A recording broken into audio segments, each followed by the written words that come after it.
Hey, what's going on, guys? Welcome back to All Things Kingdom. I'm Ty Flakes and my beautiful wife, Elijah. And this is Ask Me Anything Marriage Edition. And we're just going to ask each other questions based off marriage, based off what our perception of marriage was or is, I guess I should say. If you guys have any questions along the way, drop them down in the comment section. All right, so let's get started. Who's gonna go first? Me or you? You can go first. All right, I'll go first. Question number 1. Is it more the woman's responsibility to cook and make sure that the kitchen is clean?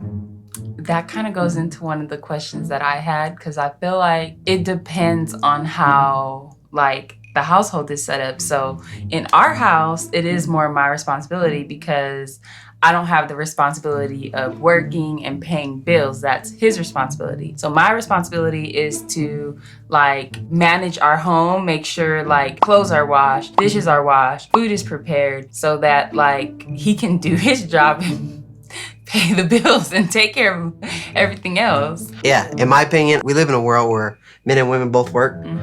But I still think that a woman should want to make sure that her kitchen is clean and that, there's some kind of food cooked for her husband. But there are men who cook for their wives, and that's okay. I'm not stunning on anybody. But yeah, that's my first question. Okay. So in response to that, I'm going to go a little out of order. So how should chores be split if both spouses are working? Chores how should the chores, the household responsibilities, how should those things be split between the husband and the wife if they're both working full-time jobs? Easy. You could just split it straight down the middle. You just make a list and you write down all the chores that are there. You guys just pick a chore. Okay. So you feel like it's just whatever everyone's more comfortable with? But I still think that the kitchen belongs to the woman.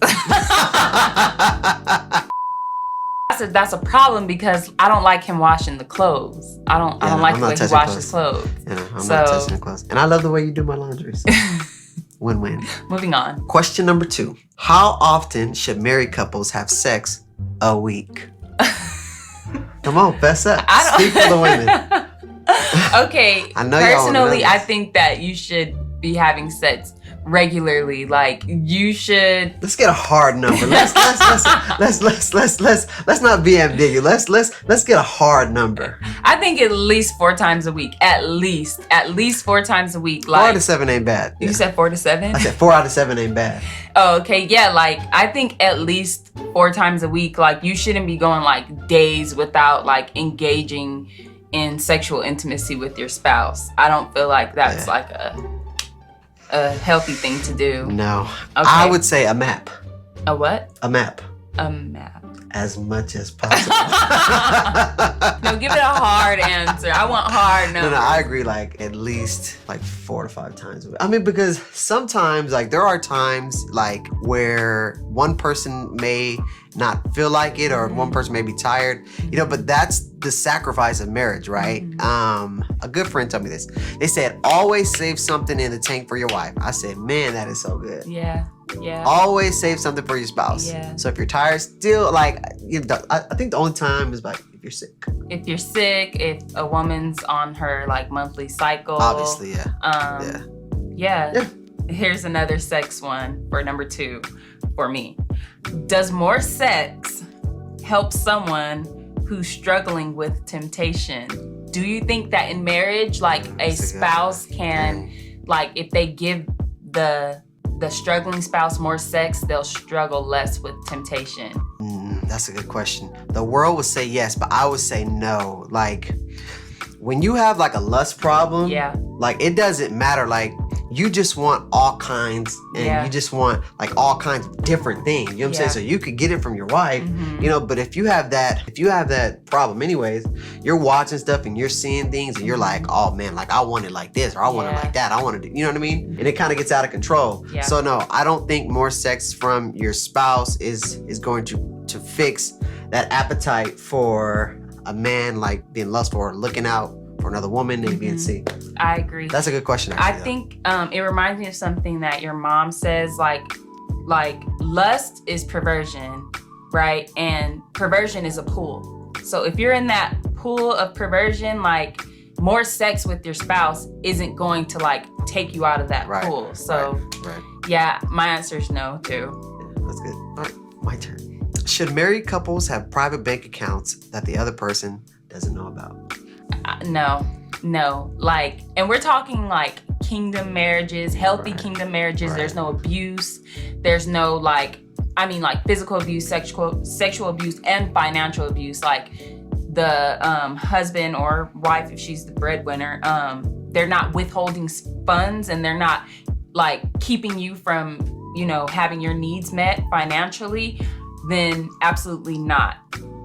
You can have separate ones if that's what works for you, but I would say no. Yeah, I agree. I think when you get married, I think that you become one. I think it's okay to have separate accounts that you guys both know about, but to have like private stuff, me personally, I don't think that's like okay. And I've worked for the bank, and I've seen a lot of married couples do that. Like one time, this woman, she had like a private account with like $100,000 in it. She was like, I don't want my husband to know about it because he has a gambling problem. I'm like, Jesus, lady. But in cases like that, though. In cases like that, that's tough. Yeah, so you think that the bank accounts should be merged, or that he should at least know? Because I think he should know, but she's like, you're not getting this because you have a problem. Yeah, and then, that's fair. You know what I'm saying? Because if it goes crazy from there, then, Yeah, because it could lead to like rehabilitation from that addiction. Like, I can't trust you. Right. You know what I mean? So, yeah. So, that's a good one. That's a good one. Do you think that it's appropriate for married couples to go on separate vacations? Why or why not? Ooh, you know what? That's a good one. Honestly, I'm torn with that one because there's this one guy I follow on Instagram, and he's a Christian, like, and he's a businessman, young guy, but he goes like on trips for himself. He says like they're like getaway moments, like for him to kind of tuck away and get like insight from God and stuff like that. And his wife lets him. I'm like, oh, that's kind of cool. I think that it varies on your spouse. Yeah, I mean, like for me personally, would I do it? I mean, maybe once, but then like for me, I like to go places with you. So I don't want to go anywhere and it's like going by myself. Yeah. Unless like I'm really getting a download like that from God. God's like, hey, I need you to go here to kind of focus. So.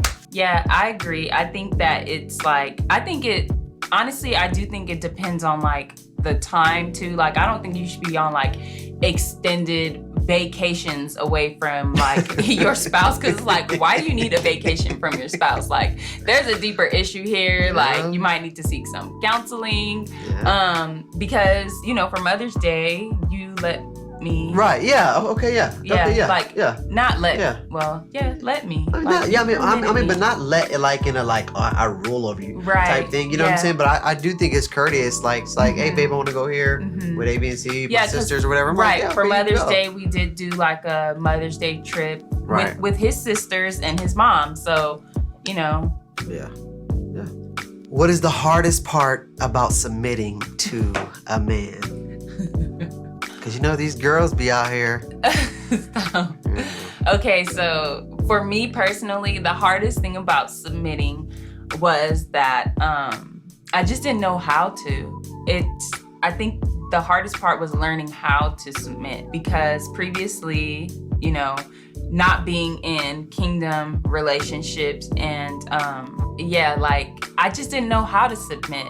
So learning how to submit, but that would be like the number one challenge. And then I think number two would be like just trusting that as long as I'm doing like what I'm supposed to be doing, as long as I'm doing like my duty, what has been like dictated for me to do like by God, because like ultimately that's like the deciding factor. And like, I know that like no matter if I agree with the decisions that you make for us as a family or our household, like God's gonna take care of it. Like, you know what I mean? Like, if there's a time where I feel like, ooh, I just gotta say it, like, or ooh, he's just not doing this right. Like, I'm not always perfect, but God is, I always say this, God is the ultimate mediator. So like prayer, because like he's gonna, since you have a prayer life too, like God's gonna speak up on my behalf. The whole point is to get under his mission, submit, like his mission. So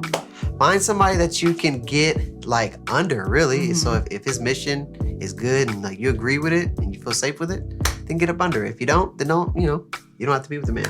So moving on. Oh, it's my turn. Oh, You it just is. asked. Oh, yeah, it is. Okay, so what is the most difficult thing about being married? As a man, or just like as a marriage? man. As a man, I would say the most difficult part of being married, being responsible, like for my family. So like as you submit to me, now it's like up to me to make sure that I make the right choices and that like I got enough food on the table, and then I'm like making sure everything's in order, because if I don't have things in order, then my house is gonna fall apart, and ultimately it falls back on me. With God's help, it's easier, like way easier, because like, man, I really can't imagine. I mean, I know a lot of people do it, but like things have been good. Yeah.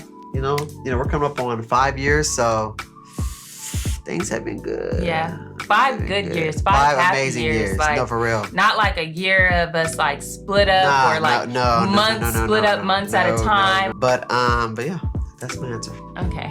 Last question. Name a thing somebody told you in marriage that so far turns out to be a lie.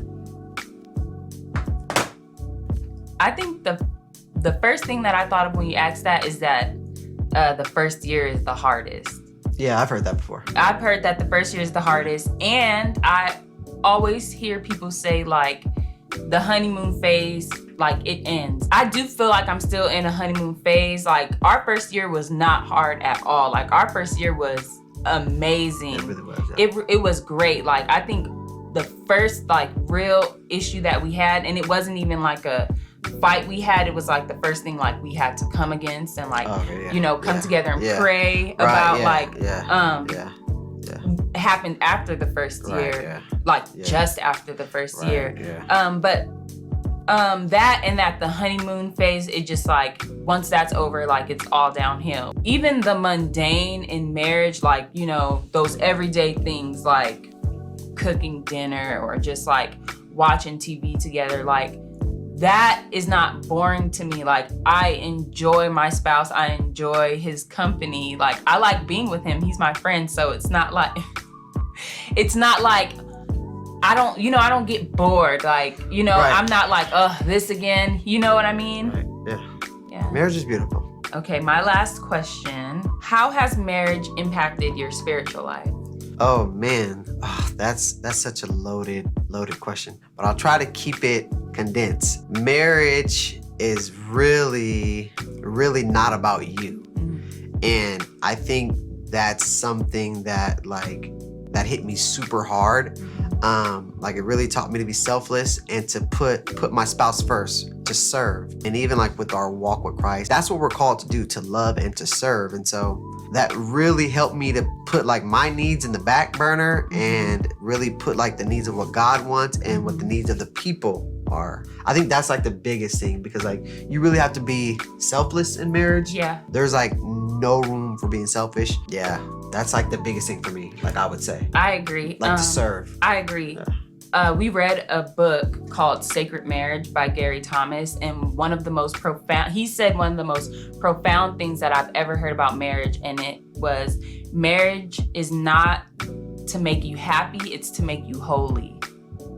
So yeah, like, and it's true, like, yes, marriage, I'm not gonna say it does make you happy, because you're either a happy person or you're not, but you can find happiness in and with, or joy in and with your spouse, or like you can enjoy your spouse and enjoy things with your spouse.